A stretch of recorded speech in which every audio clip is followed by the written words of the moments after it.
Hello guys, may ituturo ako sa inyo sa ating pag-reels at sa ating Facebook.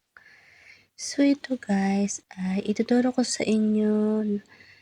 Ito guys, punta tayo sa ating professional dashboard. Ayan, baba lang natin, scroll down. So ito guys, itong invite people to connect. So ayan guys. So ayan, at bumalik na ang aking signal. So ito guys, ayan. Lagi nyo guys i-click to guys invite. Ayan.